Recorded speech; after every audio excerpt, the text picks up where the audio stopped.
let's get into the giant mailbag. What crazy thing did Citi do this week? It's time for Mattress running the numbers. Ready for the main event? The main event. Frequent Miler on the air starts now. Today's main event, Citi's awesome rewards program. Did you mean Citi's pretty good rewards program, Greg? we tend to give Citi short shrift. I'm not sure I'm using the word right, but I think you meant it's okay. It's lukewarm program. I'm gonna try to convince you it's awesome. What? So that their ThankYou program is awesome. So we will talk about that in today's main event. And first, of course, we have the giant mailbag, but I do want to mention something. Someone wrote into us saying, I guess this is a giant mailbag segment now that I think about it, because this is, all right, we're jumping Somebody right wrote into in, mail. right? So someone wrote in saying, you guys really ought to introduce yourselves. And I think that's a good idea. I'm Greg Davis Keene. I'm the founder of Frequent Miler. And I'm here as always with Nicholas Reyes, the legend, the Fedora man. What can I say? He's the guy who came up with the getting to Hawaii for hardly any points on Turkish. He wrote the posts on cruising for free over and over and over. Look at this, Micah. What an intro I'm getting here. What an intro. It's building me up here. It's, you know, there are probably 20 other great things I could say about Nicholas Reyes, but 60 things he could say that'd be less flattering, but let's move on. Yeah, let's so there we go. You get Greg. Let's move on. All right. Good. Now to really dive into the giant mailbag. This giant mail comes from Russell, who says, thought I'd share an unexpected but kind of obvious Fine Hotels and Resorts advantage. And as a side, Fine Hotels and Resorts is that hotel program that if you have an Amex Platinum card, you can book into the Fine Hotels and Resorts program. And he said, I'm currently in Rome. Now, he said this a while ago. So this was sometime early in the summer, I think. I'm currently in Rome with family, and our hotel turned out to be a poor choice, so I wanted to find something else to switch to. Rack rates for last minute in Rome are $1,200 to $2,000 per night for what would be $200 to $300 places. Amex Fine Hotels and Resorts is normally expensive, but its rates are contracted rates. This means I could book Fine Hotels and Resorts room for around $600 at the St. Regis. Expensive, but half the rack rate. Wow. So that's interesting. That's good to know. I never even would have thought of that, but cool. So if you're ever in that situation where you're at a last minute booking, then maybe you can save some money by booking through Fine Hotels and Resorts. Who would have ever thought you could save money by booking through FHR? Right. I mean, it comes with great perks, but you don't normally think of it actually giving you a lower overall price for the hotel room. I wonder, it might work for other things like game day in a city that's dominated by, a big team, New Year's Eve, things like that. Maybe it's worth checking those as well. Yeah. So that's pretty cool. Interesting. All right. Thanks, Russell. Yeah. All right. Great. So we're not going to do a crazy thing this week. There's we got other things to talk about, like many of our mattress running the numbers things. I say many because we've got multiple mattress running the numbersy things to run the numbers on. So we've got a triple header today for mattress running the numbers. First up, we got Marriott Homes and Villas, which is once again offering a bonus when you book through them. You can get 20,000 Marriott Bonvoy points when you book a 3-night stay. Sounds like a great deal, Greg. Should I be like booking my mattress run right now? There's got to be some cheap 3-night stays somewhere where I can pick up 20,000 points. Oh, I am sure there are cheap 3-night stays somewhere, but it won't help because this offer requires spending at least $1,400 on your stay. So it's, so let's move on. It's a fine rebate if you're going to book the hotel anyway, but don't go out of your way to book one just for the promo. Mm-hmm. And shop around because, as Greg has shown before, sometimes Marriott's got great prices, but often those same properties are cross-listed on Airbnb and Vacasa and VRBO, and they may be much cheaper on those other platforms sometimes. So it's worth taking a look. Yeah, good safety tip. All right, next one up. You can now, once again, buy Wyndham points for less than a penny each because they're having them on sale. This time, it's a 30% off their usual price, and it makes the price per point only 0.91 cents per point. So about 9/10 of a penny for each point. And you could get up to 100,000 of them. What do you think? Should you do it? I actually think I am going to buy some of these today. Crazy as that sounds, because I've recently used a whole bunch of mine on Vacasa booking. So we're low on points, and I am like in the midst of planning a stop in the UK next year, and lots of people have asked us, what about the cottages.com partnership? Because we've written a lot about Vacasa, but Wyndham also has this cottages.com partnership that generally excites me a lot less. I don't usually travel to the UK, but it just so happens that we're gonna try to put in a couple of days, and there are some Hyatts I'd almost rather stay at, but I was like, oh, well, if I could do this cottages.com thing, I can answer people who have asked, oh, how does it work? How's the booking process? Because we both booked through cottages.com years ago under a crazy promo they ran, but I'm willing to bet things have changed at least a little bit hopefully in terms of the ease of booking and all that. So I think I'm going to buy some of these points today so that I can try to book one of these, which is kind of crazy because I have a welcome bonus coming in probably in a couple of weeks, but I don't really want to wait. I just want to get the property that I need booked. So I'm probably going to buy some of these points. In general, I'm not a big speculative point buyer, but in a situation like that, I'm looking at a spot where the property for 2 nights would cost about $800, and instead I can buy the points for like $270. So because of course I have the Wyndham when I have one of the Wyndham earner cards, so I should get a 10% discount, I believe. I don't know for sure whether that applies to cottages.com bookings, but we'll find out. Yeah.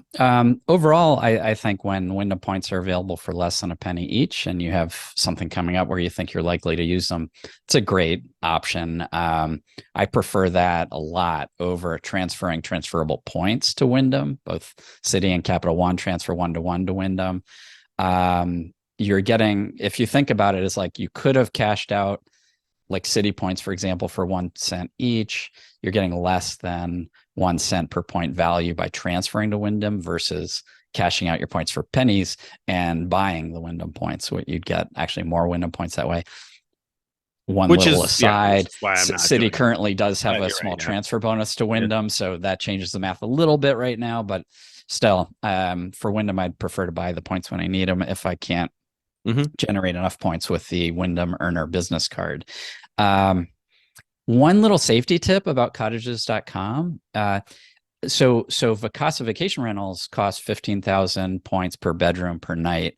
And that's what cottages.com originally cost when they partnered with Wyndham. But now, or at least several years ago, it changed to it's often 15,000 points per bedroom, but it's sometimes 30,000 points per bedroom. And we'll find out. I don't know how you could find out other than calling. To ask. Well, Yeah. Then we will find out. So I look forward to reporting back on how that works out, because like I said, a number of people have asked, and I haven't had the reason to look into it, but now I do. So we'll give it a shot and see how it goes. All right. So that was Wyndham. And then next up, we've got another opportunity to buy points. So we just talked about buying Wyndham points, but also now you can buy Finnair Plus points right now. Don't you want to load up on Finnair Plus points at 0.69 cents per point, Greg? You ready to load up and have a ton of Finnair Plus points? Because we know there's lots of sweet spots for Finnair Plus points, right?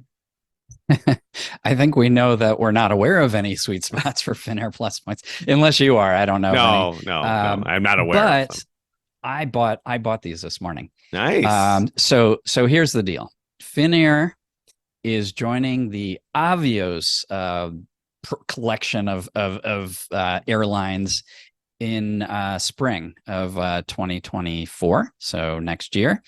And what that means is they're going to change their award currency from Finnair Plus points to Avios, and you'll be able to move your Avios points from Finnair to British Airways to Qatar to Iberia, etc. And so use them in wherever the best sweet spot is. So that's really cool. But they're not transferring 1-to-1. They're transferring 3-to-2. So basically, this is a long-term way of buying Avios for 1.04 cents per point with this deal. And I think that's really good. this solved the reason I bought the points is it solved a problem I've had for a while as a business owner. As a small business owner, I'm often traveling for work reasons, but often using points is the best way to book my flights. And I don't have any way to expense when I use my points to book flights. So what I'm doing is basically expensing the purchasing of points and earmarking all those points for business travel is how I'm doing it. So Yeah, this way I get smart. to make it a legitimate business expense. Yep. No, that's smart because and it makes a lot of sense because, like you said, there are a lot of situations where Avios are going to be your best bet by far, and so you wouldn't want to, if your option is to spend $500 on a flight or 10,000 Avios, you wouldn't want to pay the 500, and even if you can expense it, you don't want to pay the 500 if you can buy the points for $100. So yeah, I think that's a really interesting play. And at these kind of rates, when we're talking about the 1 cent, very similar to Wyndham, I have Citi and Capital One points that I could transfer to Wyndham, but I don't want to use those points at just 1 cent per point. For a currency I can buy for 1 cent per point. Similar thing here. Do you want to transfer to British Airways or Iberia or whatever if you could just buy those for a penny each and save your points for a more valuable use? I don't know. I mean, there's a lot of argument to be said there. Some people say, oh, well, you should hang on to the money because it can grow and blah, blah, blah. There's, you could figure that all out for yourself, I suppose. But I can certainly see the appeal of buying them at this cheap price for now and then keeping your points flexible for other things down the road if you've got the cash on hand to be able to put into some of these. Another way to think about this is if you are earning cash back through bank bonuses or through, for example, we've talked many times about how Bank of America makes it possible to earn 2.62% cash back everywhere through a variety of tricks.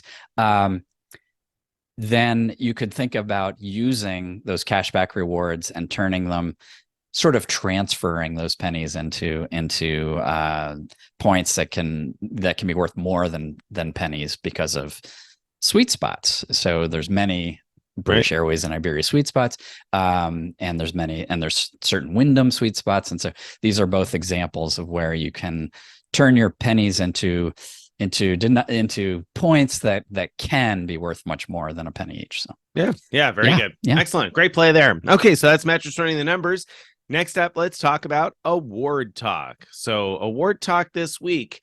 First up, we've got Virgin. Virgin is now allowing members to transfer points from one member to another for a flat fee of $15. Now, in the past, as with most airlines, if you wanted to transfer your miles or points from one member to another, usually you'd pay some sort of flat fee plus often a charge per 1,000 points that you transfer, making it totally unattractive to transfer from one member to another. But now, if I want to send my Virgin Atlantic points to Greg, it'll cost me a flat fee of $15 to send, I guess, as many as I want to Greg, right? As far as I know, yeah. So that's really nice. I mean, I'd prefer it was free, but it's still, I think that's a really nice change to the program. And if you have a friend network or family network, where some of you have points in certain programs and someone needs to book something, this makes it possible to move all the points together to book that,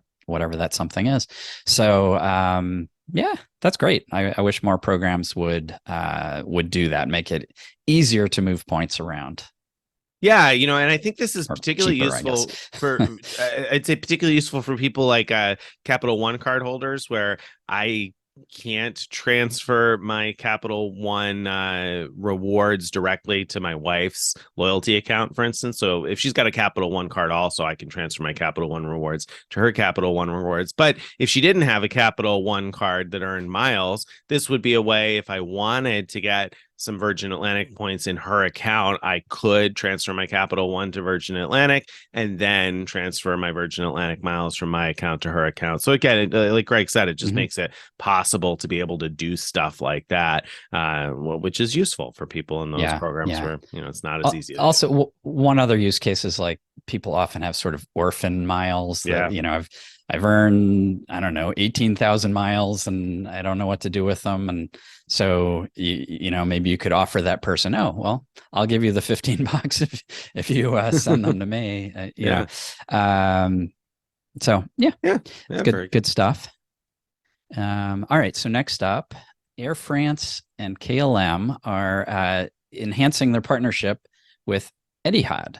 So right now they have sort of a light partnership, but they've announced that in a understanding that they're going to be having reciprocal elite benefits, reciprocal frequent flyer benefits, I should say, so that you'll actually be able to earn like Air France miles when flying Etihad and vice versa. You'll be able to use either of these miles to fly the other program.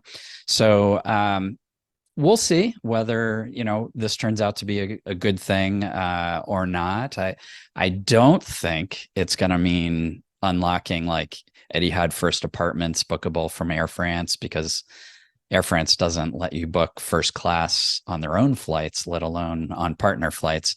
But for booking like economy or business class, it might turn out to be a good deal. Yeah, it might be. And, I think Air France is one that we've talked about some in the last few months, especially ever since the Bilt had that crazy transfer bonus. But I think it doesn't often get much attention because they don't have like a set award chart. So you never know exactly how much something's going to cost. And so it doesn't get a ton of attention. But man, I found a lot of situations recently where they've had decent deals on awards, especially to Europe. Just actually last night, I booked an award. I booked Virgin Atlantic upper class to London because it was 73,000 miles and $200 only in their fees and surcharges. So that's much less. If I booked it directly through Virgin Atlantic, it would have been $975 worth of taxes and fees. So much less through Air France. Now 73,000 miles one way to Europe is not a screaming deal, but there's a 25% transfer bonus going as we record this from Amex. So that drops it down to effectively like 59,000 points per passenger. So, and I had a bunch of existing Air France miles that I had also gotten from a 25% transfer bonus. So I just booked one last night, and that's a partner award that, again, it's not the best deal running by any stretch, but not an awful deal either. And so I'm hopeful that maybe we'll see some similar things with Etihad, as this progresses. So let's keep our eye on it and cross our fingers that at the very least, Etihad's business class looks pretty reasonable on a lot of their flights. So if you can get it for a reasonable number of miles with Air France, that may be attractive. Yeah, no, it definitely could be. All right. Next up, Rooms.aero. Have you taken a look at this one yet, Nick? You know what? I actually haven't used it yet, and that's kind of crazy because Tim had so much enthusiasm for it, and I just haven't taken a look at it yet. But I'm hoping you have. I've looked at it briefly. So this is from the same people who give us Seats.aero, which we've talked about before as one of my favorite new flight award search finders. So now they have Rooms.aero, which is designed to help you find award stays. So right now it's in beta. And right now it supports Hyatt, Hilton, and IHG. They're working, it seems, aggressively to add more and more properties to the list of what is searchable. And you can do things like set up alerts to alert you when a particular hotel for whatever dates, becomes available for what you need. So that's really cool. I mean, I've talked in the past about a couple other tools that do similar things. There's Max My Point and Stay with Points. This one, I think right now is free, unlike the others, which you have to pay to get like the advanced alerts. So I think it's worth a look, and I think it has slightly different features than those other two. So it may do what you're looking for better. But basically, one of the reasons it's so important to have one of these tools is that Hyatt, for example, does not have an award calendar. If you want to find award availability on Hyatt, you have to just plug in the dates you want and hope that something shows up. This tool lets you say, search for any dates that base rooms are available, or search for any dates that suites are available, things like that. And so you can find what you need more easily. Yeah, So, that's good news. And I'll mention that I looked at it as you were talking about it here. And specifically, I looked at it because property that I have written about a couple times now, the Grand Hotel Victoria in on Lake Como. I stayed there this summer, and it's come up a few times that award availability is really hard to find there. Just a couple days ago, somebody posted in Frequent Miler Insider saying that she keeps looking and can't find any availability. And so I just popped this into Seats.aero as we were here, as Greg was talking, and I found, I don't know, how many did they put on each? Probably 10 entries, so 15-ish different dates where there's availability for a standard room, and I haven't looked through to see which of those line up for consecutive days or not, but at any rate, it found 15 days when there are available rooms. So if you're looking for a place like that where it's really hard to find, that specific property, by the way, those available rooms were only in September and October of this year. I understand they're going through a remodel over the winter, so I don't know for sure when they're going to reopen yet. So that's why I assume why there's been no availability for next year yet. At any rate, it's a tool that could help you find a room at a place like that where you're having trouble finding availability, and where maybe you're willing to plan your dates around finding an available room. So exciting. Very cool. Absolutely. All right. Are we ready? Are we ready for the main event? The main event. Welcome to the main event. City's lukewarm. City's okay. What was it? City's awesome rewards program. Skeptical. ThankYou rewards. Yeah, I'm going to try to convince Nick that City's rewards program is awesome. We often mention Citi ThankYou points more as an afterthought, because usually Amex and Chase are on top of mind as like the main transferable points currencies, and then we think about Capital One, or sometimes Bilt is top of mind because they're having some like incredible transfer bonus or something like that. But Citi's been often kind of left behind in things, and I think it's a legitimate contender as one of the best, one of the better, if not the best, transferable points programs. Wow, bold statement. Greg's got an uphill battle to fight here, because long-term readers, followers, listeners will remember our 40K to far away challenge in 2019. I already tried to prove that Citi points were better than everything else, and if you remember, Greg, I lost. So I'm looking forward to you trying to fight this fight that I've already lost before. Let's give it a shot. Let's give it a go. All right, let's see what we could do. But first, a balanced high level view of the positives and negatives of the program. Positives: it has a few unique and useful transfer partners. It offers great earning power from spend, and we'll get into details about why I say that. And you can get all that with $95 total annual fee across all the cards you get in this program. Negatives: you're not going to get many points through welcome bonuses. There's not much going on there. With the credit cards, don't offer any elite perks or travel protections. And Citi ThankYou is missing a couple of key transfer partners that we'll talk about a little bit later. You know what's going to be really funny, Greg? What's going to be really funny is when these long rumored like elite Citi cards with all these perks and things that you just said they don't have, like all of a sudden get released like 3 days after we publish this, right? I don't have any inside info, guys. I don't know they're coming in 3 days, but it'd be crazy if that happens. And this does not age well. But as of right now, anyway, at the time of recording, that's all exactly why I'm saying Greg has an uphill battle to climb here, because there's not much going on. All right, let's talk about their credit cards, though, that are part of the ThankYou rewards program. The first, Citi Premier. It makes you need this card because it makes your ThankYou points transferable to partners, and well, I should say transferable partners at good rates. The fee-free cards allow some transfers, but at poor transfer rates. It only costs $95 a year, and it gives you 3x for grocery, 3x for dining, 3x at gas stations, flights, hotels, and travel agencies. So a lot of very useful 3x categories. What, That's whether good. it's That's good. Yeah, it's very good, right? Whether you're just using it for regular spend, or if you're manufacturing spend, which you could probably do at grocery stores and gas stations, there's a lot going on there. So that's really nice. And the 3x is not capped in any way. So that's sort of the backbone. You need that card, the Premier. Then the next key card you need is the Citi Double Cash card. And the reason you need that, it just flat out gives you 2x points everywhere. So when you're not earning 3x with the Premier card, you want to turn to the Double Cash card and earn 2x points. And that's excellent too.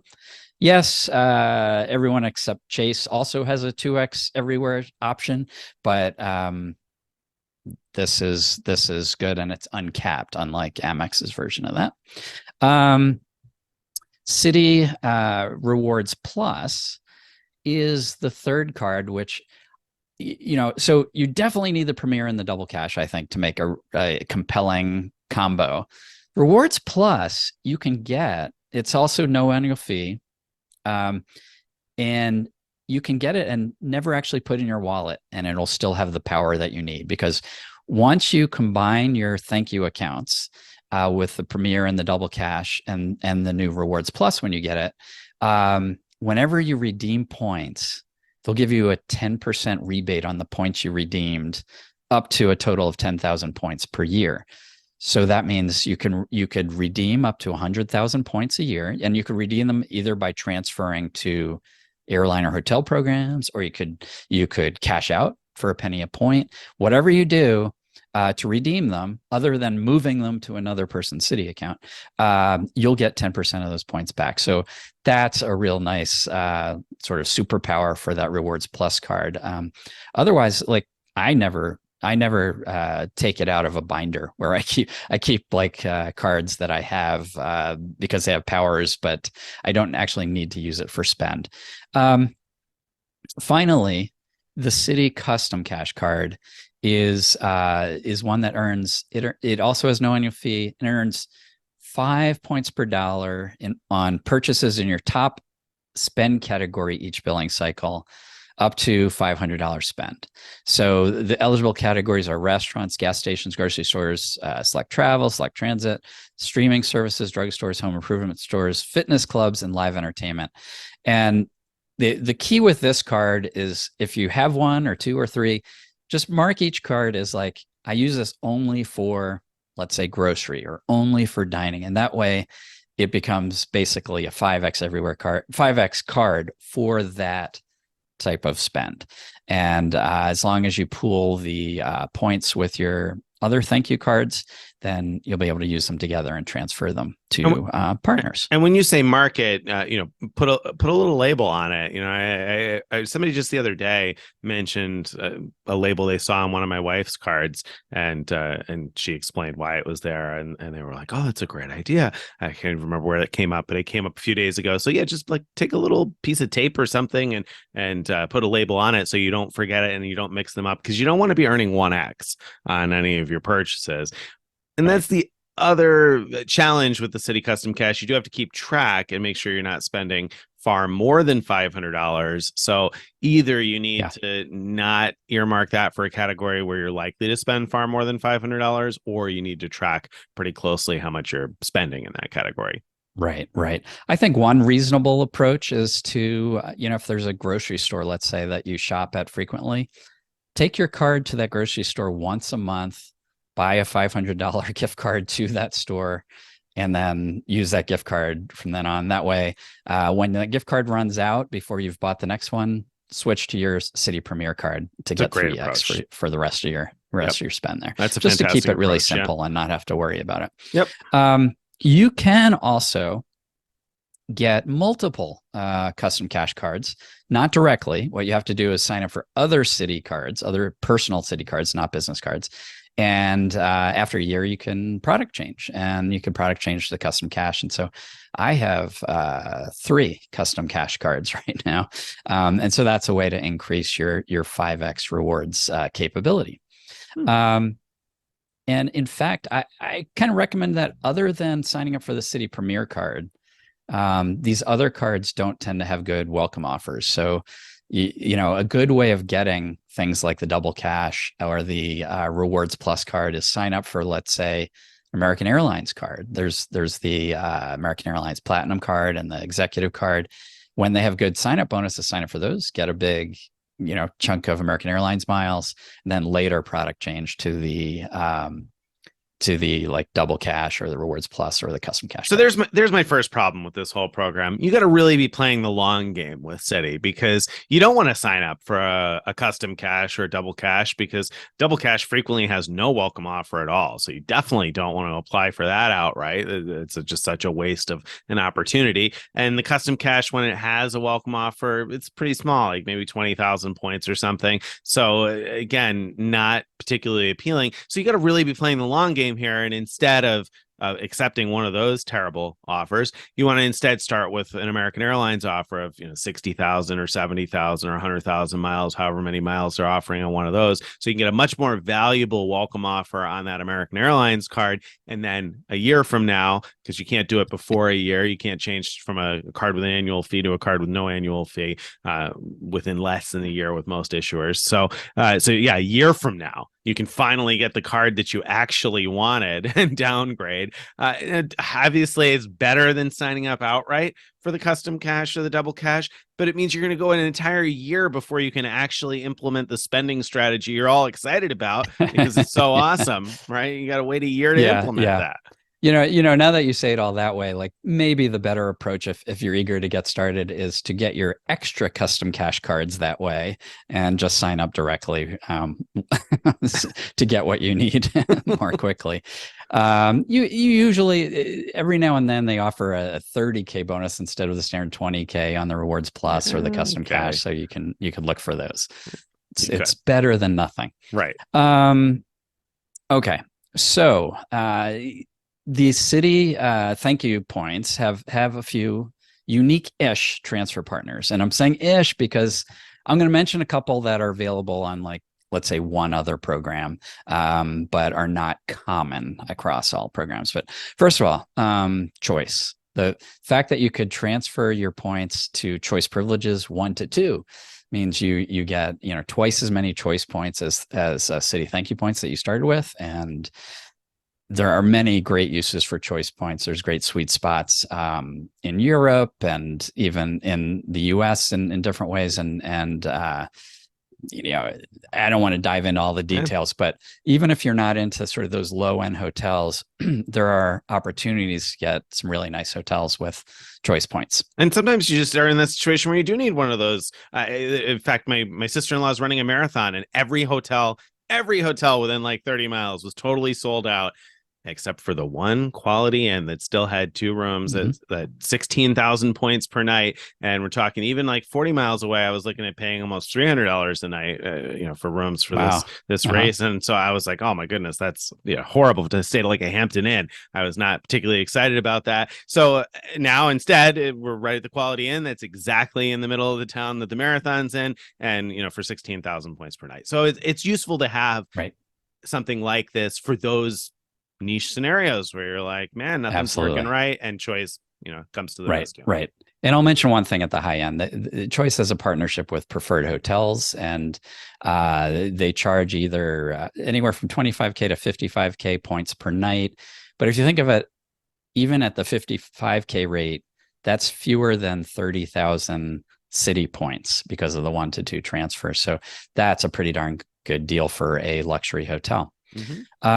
Next up, they transfer 1 to 1 to Turkish, and Turkish has a great award chart for booking Star Alliance flights. So you could book either Turkish's own flights at good rates, or you could book, for example, United flights when United awards are available, and do crazy things like fly to Hawaii for, what is it again? 7,500 points one 7,500 points one way. That's just crazy cheap.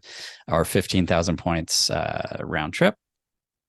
So Capital One also has Turkish, but Chase and Amex, which are the programs we normally hold up as like our favorites do not have Turkish as an option. Built also has Turkish, FYI. So that's Built also does. That's right. I forgot about that. Another one that is unique to Citi is, well, it's unique in being able to transfer 1-to-1 to EVA Air. I'm not sure how it's pronounced, but the cool thing about that is EVA Air provides a lot more award availability to its own members than to partners. And so recently, business class award flights to Asia have been like nearly impossible to get. But checking EVA Air itself, there's like tons of availability to book business class. Now, it's not necessarily easy to do that because they have a really weird user interface and weird requirements, but it's a real cool key to unlock a very special award that's often available. And they charge $75K one way from like West Coast-ish to Asia, or $85K from the East Coast. So it's fairly inexpensive and have very low surcharges as well. Mm-hmm. Yep.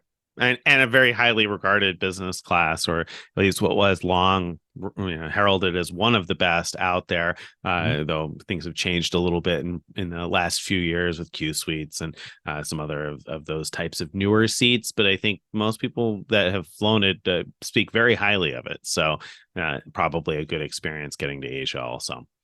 All right. So that one is unique in that they're the only ones that are 1-to-1 to EVA, right? Right. Yeah. So I think Capital One's the only other one that offers it, but they have less than 1-to-1 transfer ratio. Yep. So JetBlue 1-to-1. Chase also does 1-to-1 transfers to JetBlue. Amex does less than 1-to-1, if I remember. JetBlue, it varies. Usually you're not going to get outstanding value from your points, but every now and then you'll find a situation where you do. And so that's nice little niche thing to have there. And we talked earlier about Wyndham.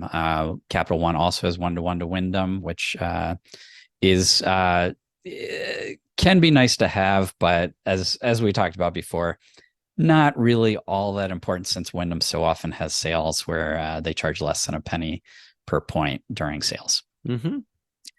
All right, so pretty good, unique-ish transfer partners, wouldn't you say?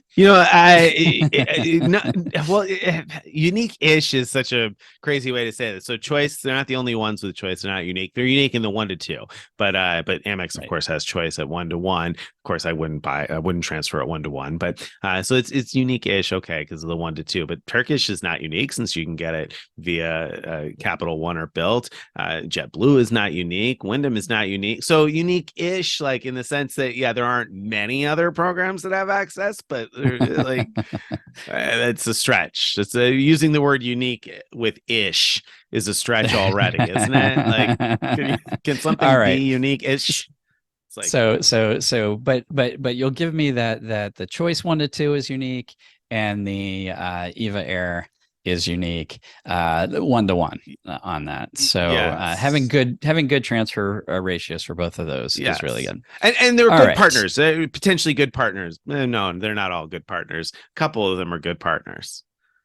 Plus, the Citi also has a number of transfer partners that are not unique, but are great transfer partners in general. So they've got Avianca Life Miles, which is one of Nick's favorite Star Alliance programs for booking Star Alliance awards. You could transfer to Avios, so indirectly transfer to British Airways or Iberia or all of those. Air France and KLM. We mentioned earlier in the program how valuable, sort of randomly valuable, those points tend to be. Virgin Atlantic, it has a number of really good sweet spots. And I threw in Emirates here into the list. They used to be, so before Emirates jacked up their fuel surcharges by a whole lot, they were for a while the best way to book Emirates' own first class. Now it's gotten so expensive, I'm not really sure. Their that it business class, necessarily is though. the best way anymore. So their business, so the Go first ahead. class, the surcharges are ridiculous. Their business class sometimes has ridiculous surcharges and sometimes doesn't. And I don't know what the like secret sauce is. I was just looking at flights from New York to Milan actually yesterday also. So that's why it's top of mind. One way business class was $87K and $100 in taxes and fees per person, $104 I think in taxes and fees per person. Now the dates I was looking at, they were still flying a 777 and not the A380. They're taking the A380 off that route for a while. So I didn't continue to pursue it because the And that's 776 bad. Why? it's bad because the business class on the it's not the newer 777, so it's the old business class. It's like a 232 that's not particularly nice. So at 87,000 points one way for business class, they're kind of expensive. And so if it's not the A380, then I'm not interested. The A380 has a much nicer business class and has the bar at the back. And so then I may be willing to splurge some on that if I needed to get to Milan, but I don't actually need to get to Milan, and the 777 doesn't interest me at all at that price. So my point here is that sometimes the surcharges are over $1,000 a person and sometimes they're $100 or so a person. I'm not sure how they figure out when they're going to charge more or not, but it can be worth looking at for business class. Or first class, the surcharges are always just very high. I haven't seen them low. Yeah. Ever. And so one thing that's worth mentioning is that Emirates has changed that whole fuel surcharge thing multiple times over the last 5 years or so. Yeah. Sometimes they've lowered them dramatically. Sometimes they raised them. And so I think they're just worth watching because they might lower them again. And when they do, Emirates will once again be a good transfer partner, especially when there's a transfer bonus. Now, before you also, talk about oh, sorry, go ahead. Also, you were going to add something else. Good. Well, I just wanted to say about Emirates, this has nothing to do with Citibank, but I just think it's a funny observation that, Emirates is known for having one of the best first class products there is, but they're also known for most of their flights having fairly poor business class compared to the competition. So it's just sort of a weird combination there. And so it's definitely worth doing your research about like which particular plane you'll be flying in and which business class. Yep. Yeah. I was just lucky I clicked on it, because if I hadn't clicked, I just assumed it was the A380. I didn't realize they had taken that off the Milan route, because it has been an A380 for a long time. Just lucky I clicked to see what kind of plane it was. I don't know why I did that, but I did. And I was like, oh, and I Googled it. I was like, oh, look at that. Interesting. So Greg's right. You want to do your research there. So this list of points, I chided Greg a little bit on the fact that the first set wasn't quite as unique as the word unique implies. But overall, when you look at this list of partners, I do have to admit, this is a pretty good list of partners. Now, that doesn't make it a great list of partners, because a lot of their competitors have better lists, I think. But this has many very good programs. And when you combine that with the fact that you can earn 3x gas, grocery, travel, basically, with the Citi Premier card, and it's only going to cost you $95 a year to create a setup where you can earn 5x in a lot of different purchases, 3x on those other key categories a lot of people spend most of their money in. It's actually lukewarm. I mean, I would definitely give it a lukewarm.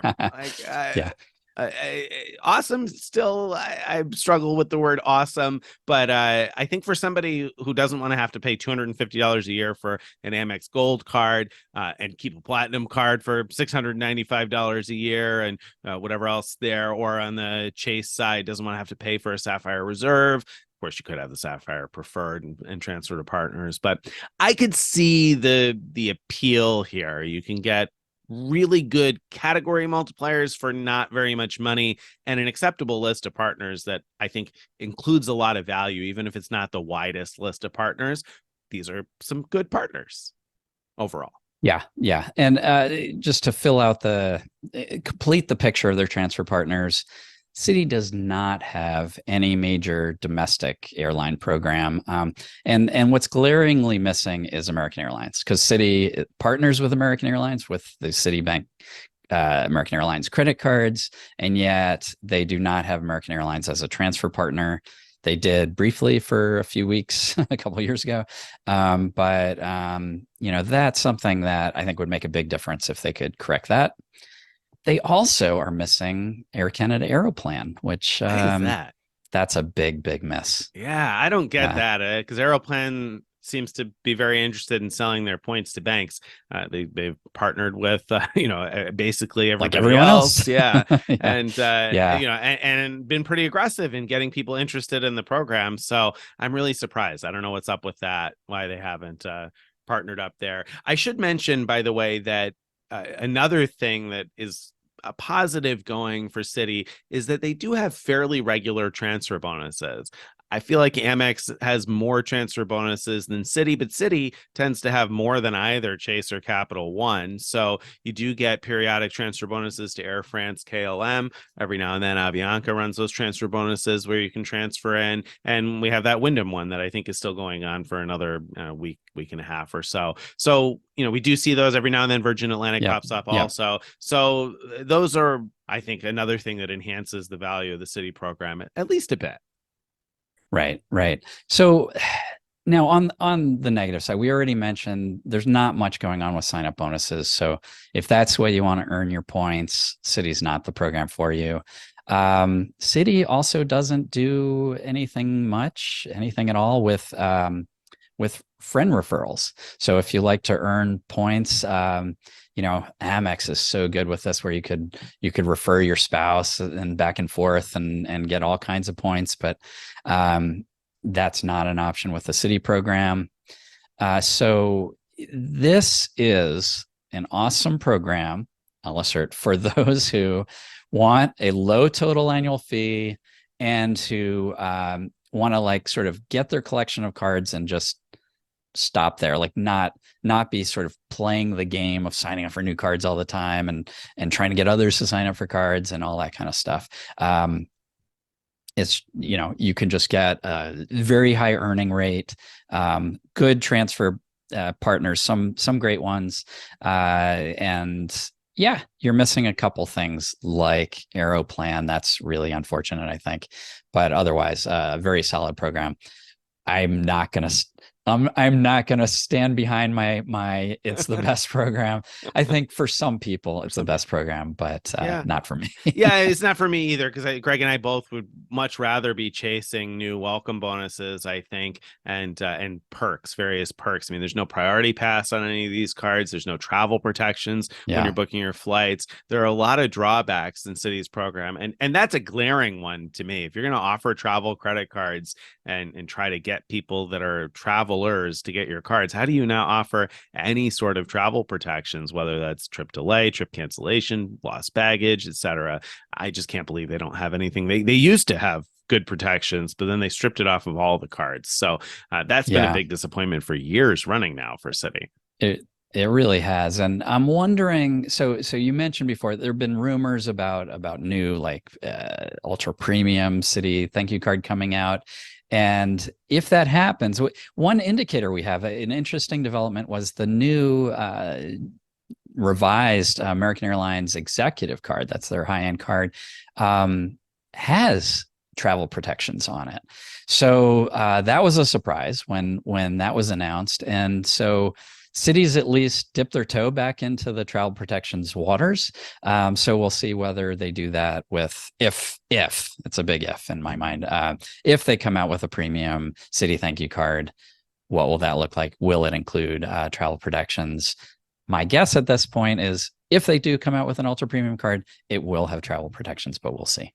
Yeah. So now the use case where Greg kind of mentioned the type of person this might be good for, but the use case that popped into my mind while you were describing it was, there's a reader named D who's commented on posts before talking about how when she started to plan, as she got older and she's starting to plan her estate planning and things like that, she said that her kids had asked her to simplify things because she had all these credit cards and all these programs and all these points, and it was something that her kids weren't interested in learning about or understanding how to maximize, and didn't want to have to deal with a million different accounts and the points spread all over the place, and in case she was incapacitated or whatever, couldn't handle that stuff herself. So she had simplified significantly. Now I could see where somebody who's looking to do that, who has a bunch of points already, doesn't need to continue adding to piles in a very large way, but still wants to earn good rewards on everyday spend, and perhaps also someone who's retired who's looking to manage expenses and not spend a lot of money on annual fees.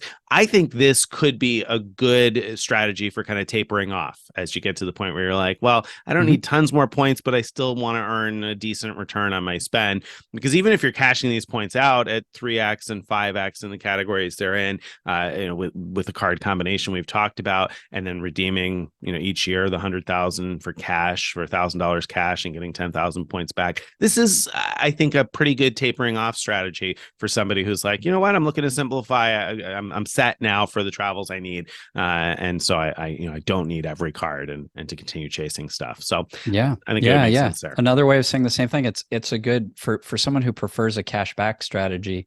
It's a good combination while at the same time retaining the ability to take advantage of points deals when you need them. If it's still something that might come up every now and then where you need a good points deal, there you go. Yep. Awesome. Very good. All right. That, I think, wraps up our main event for this week, where Greg agrees that Citi is only lukewarm, but great for some people.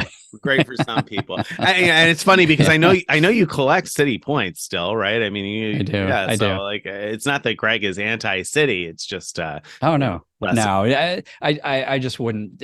If I had to pick just one program, Citi wouldn't be it. But it's not, it wouldn't be easy to discard it. Let me put it that way, because I really do value things like the choice transfer and now the EVA thing, because of having seen firsthand how good the award availability is through that program. Yeah. And I could see it being the choice for some people that want that simple approach. So it's not that we can't envision the scenario. I think a lot of times it's easy to get caught in the echo chamber and fail to envision the fact that some people just look at things differently, right? And want a different strategy. And so this could be an acceptable strategy for some folks.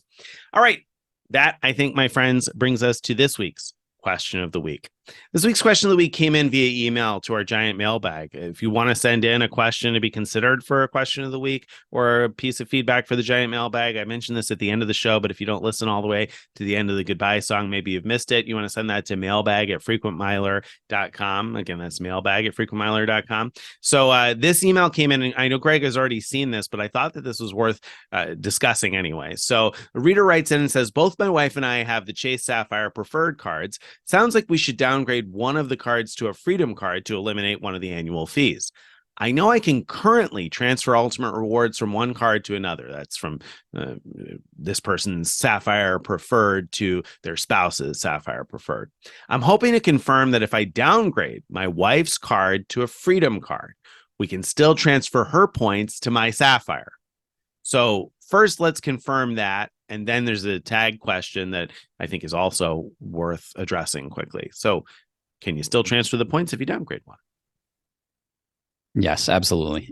Easy answer. You can transfer your points to within Chase Ultimate Rewards cards. You can move points around to your own cards or to one household member. Mm-hmm. So you can, as long as they have the same address listed on their cards as you do, you should be able to transfer to them. The only exception I can think of is there's a card, the Ink Business Premier, I think it's called, doesn't allow that point transfer, but every other Chase Ultimate Rewards card does.